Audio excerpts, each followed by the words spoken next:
서울 우정사업본부 중앙물류센터에는 직원들조차 잘 모르는 부서가 하나 있다. 이름은 미답편지 보관실. 주소를 잃어버렸거나 보낸 사람도 받을 사람도 확인되지 않는 편지들이 최종적으로 모이는 곳이다. 사람들은 그 방을 잊힌 목소리의 무덤이라 불렀다. 그리고 그곳에는 오래된 금기 하나가 있다.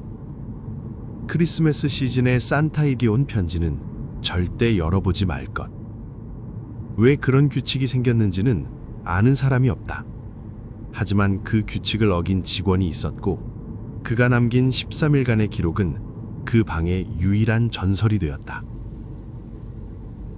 내 이름은 정세윤. 서울 우정사업본부에서 8년째 근무 중이었다. 작년 겨울 나는 인사평가에서 업무 태도 불량이라는 이유로 미답편지 보관실로 좌천되었다. 직원들 사이에서는 그곳을 유배지라고 불렀다. 첫 출근 날 팀장인 장 과장은 딱 한마디만 했다. 크리스마스 시즌에는 절대 산타 편지 건들지 마. 특히 이름 없는 편지는. 그 말투는 절대 농담이 아니었다. 하지만 나는 그저 오래된 미신쯤으로 받아들였다. 12월 12일 미답 편지를 분류하던 중 이상한 편지 하나를 발견했다. 하얀 봉투, 반듯한 글씨. 받는 사람은 산타 할아버지, 발신인은 공란이었다. 주소를 확인하는 순간 등골이 서늘해졌다. 용산구 5호 우체국 미답 편지 보관실. 이 편지는 처음부터 우리 보관실을 향해 쓰인 것이었다. 이상하다고 느끼면서도 규정대로 보관함에 넣으려는 순간 장 과장이 말했다. 그건 거늘지 마. 그냥 13번 칸에 넣어.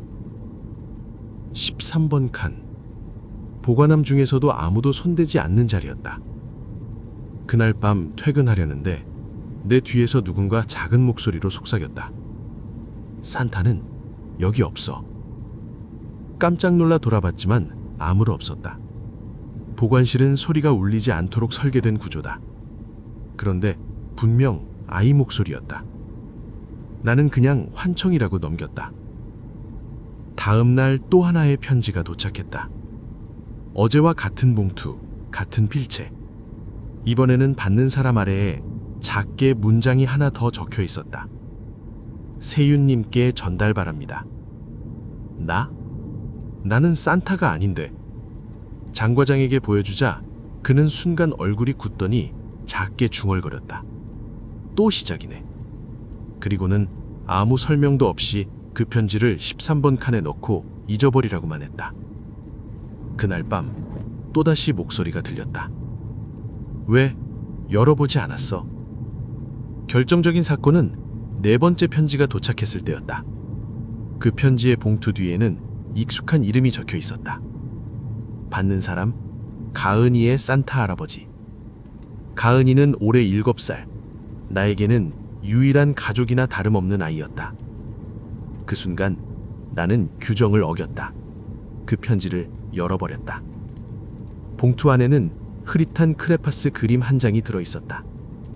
그림 속에는 빨간 비닐을 쓴 누군가가 나를 향해 웃고 있었다. 얼굴에는 아무것도 없었다. 입만 지나치게 크게 벌어져 있었다. 그리고 그림 뒤에는 짧은 문장이 적혀 있었다.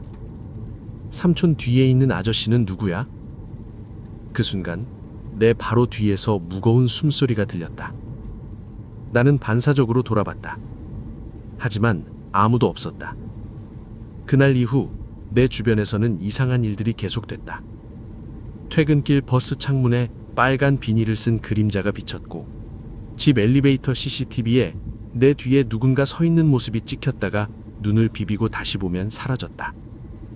그리고 매일 밤 같은 목소리가 들렸다. 열었네. 그러면 이제 찾아가도 되지? 나는 결국 장 과장에게 모든 걸 털어놨다. 그는 처음으로 공포에 질린 얼굴을 했다.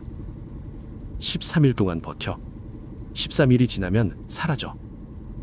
뭐가 사라지는데요? 애. 제 조카 말입니까? 장 과장은 잠시 침묵하다가 말했다. 그건 네 조카가 아니야.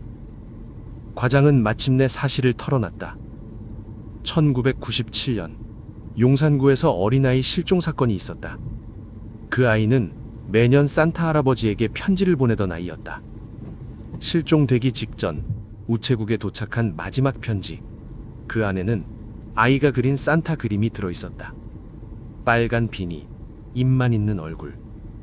아이의 어머니는 그해 크리스마스 직전부터 아이가 이런 말을 했다고 했다. 산타는 얼굴이 없어. 산타가 삼촌 뒤에 서 있어.